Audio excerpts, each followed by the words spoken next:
I did it! A couple of weeks ago, I got back from a cruise that happened to be also a VO conference. A VO cruise to Mexico?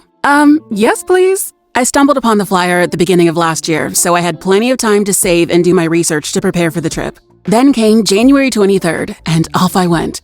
The ship was the Crown Princess from Princess Cruise Line, and I opted for a mini suite room because 10 days living like a sardine?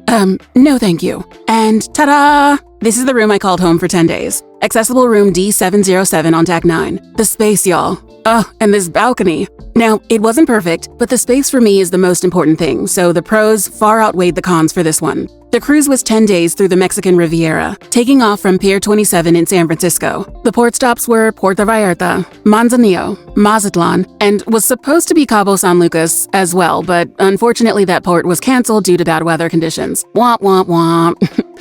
Full disclosure, I didn't get off the ship. But hear me out. My logic was, if I paid this much money to be on a ship, I'm gonna go ahead and just enjoy what I paid for. So I spent the 5 port days taking full advantage of that amazing room and balcony, watching YouTube or listening to audiobooks while enjoying the gorgeous views, taking full advantage of that Princess Premier package I opted for, and basically just catching up on some much-needed rest and relaxation. The other 5 days were workshop days, 9 a.m. to 4 p.m. full days. 2 of those days were focused on commercial reads with casting director and VO coach extraordinaire Mary Lynn Wisner. 2 of those days were focused on all things animation with Bob Bergen, who is the voice of Porky Pig, Tweety Bird, and so many more that I don't have the time to list right now, but y'all, just Google him. His career is iconic. And then the last workshop day, we got Mary Lynn, Bob, and also casting director Jeff Howell. If you know, you know. Where we got to ask them any and every question that we might have about the industry. No topic off limits. Full disclosure, I historically do not typically like workshops or lectures or sermons or pretty much anything that requires me to sit there and listen to someone teach for a long period of time. So I was more than a little bit worried about the schedule of the workshops. But y'all, when I tell you I was awake, I was alert, I was on time,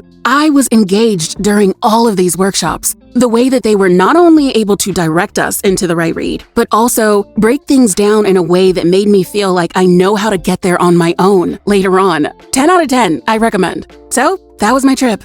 I still can't believe that